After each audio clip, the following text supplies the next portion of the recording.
Hello, my name is Steve Aliamis. I'm one of the Information Technology Managers at California Coast Credit Union.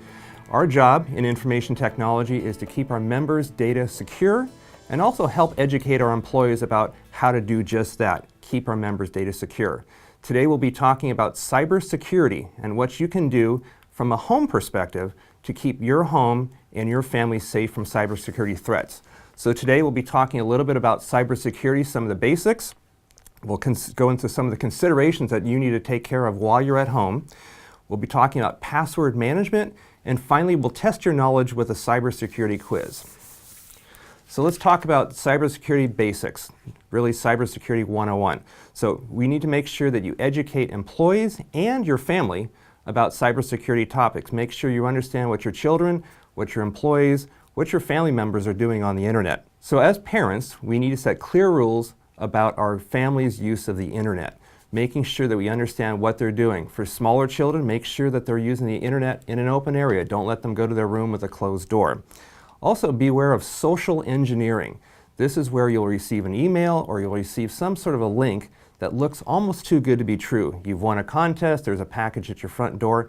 Be very wary of those in case you did not order something or it sounds too good to be true. Finally, make sure you keep company information private while you're at work. Don't answer the phone, don't provide any information that you shouldn't over the phone or to anyone through email. Also, use authorized software. Most companies and even at home, we have certain versions of software, whether it be Microsoft Word or Excel. Make sure you're using authorized copies. Don't download free versions off the internet. Also, patching and updates are very important, not only at your company, but at home. Make sure that anytime Microsoft is prompting you for updates to your operating system, do accept those in a timely fashion. Don't defer those too long. There's very important security options and security considerations to be taken into account. Finally, antivirus. Antivirus is making sure that software is installed on your computer, both at the office and at home, that will protect your computer from viruses coming in. These can come in from a variety of sources. You could go to an internet site, you could be receiving an email, you may even run a program that you've run in the past, and that could download information onto your computer that will collect information and send it somewhere else.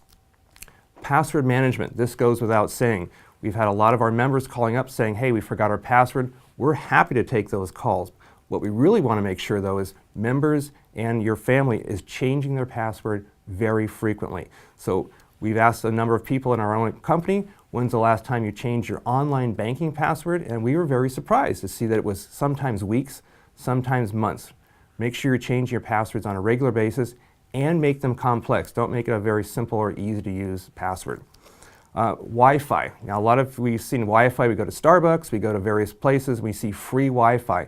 Be very careful of those. With free Wi-Fi comes a cost. We don't know if those are secure in all cases, so be careful about what sorts of things you're doing on free Wi-Fi. You don't want to be doing online banking transactions, you don't want to be using your credit card necessarily, so again, be very, very careful for free Wi-Fi.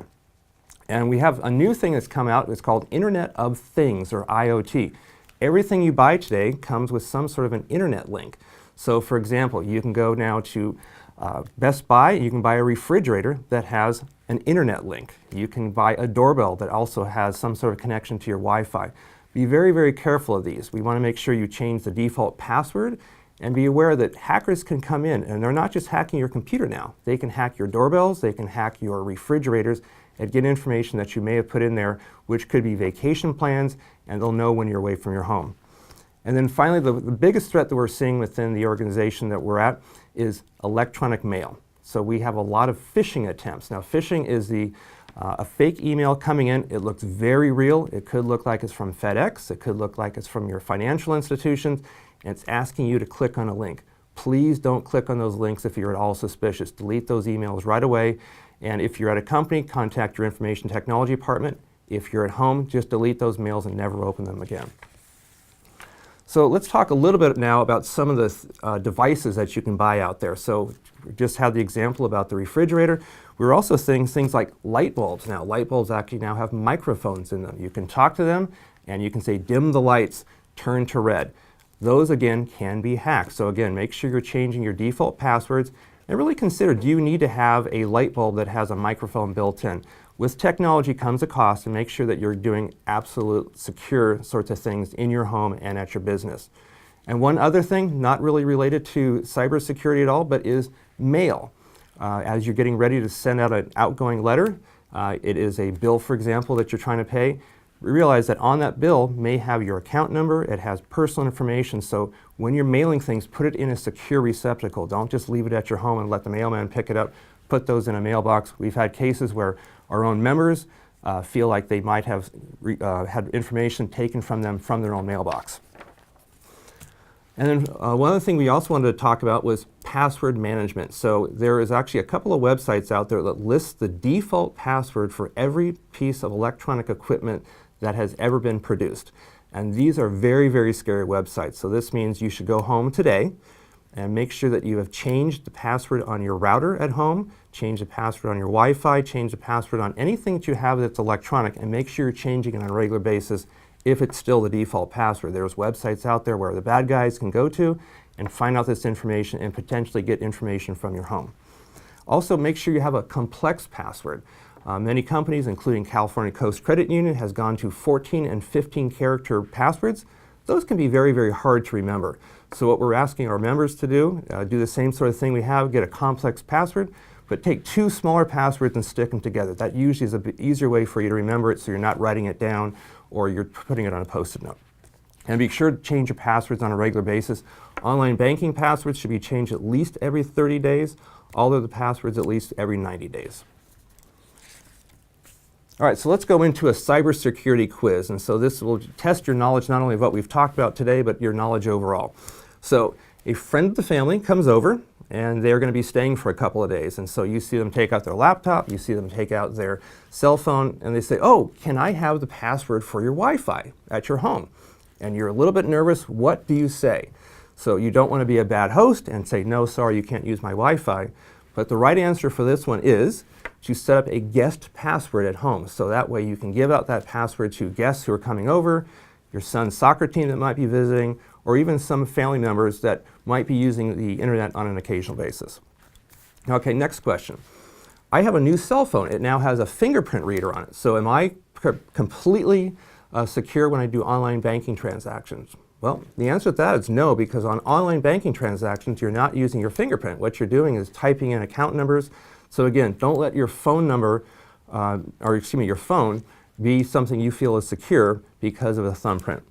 Third question. My new credit card from Cal Coast has a chip in it. So now I'm completely secure for online transactions. Yes or no? Well, the answer to that is no, because when I'm on an online transaction, I'm not using the chip at home. I'm actually typing in the credit card numbers. So be aware that even with a chip here, which provides security at a point-of-sale device, it does not provide additional security for online transactions. And then final question. I recently flew up to San Francisco to visit some family members, and I noticed that there was a charging station right there. Great, I can plug into this charging station and charge up my cell phone before I get on the plane. Well, there are stories now that are out there that that is not a safe thing to do. Bring your own cable, bring your own charger with you, and find a plug.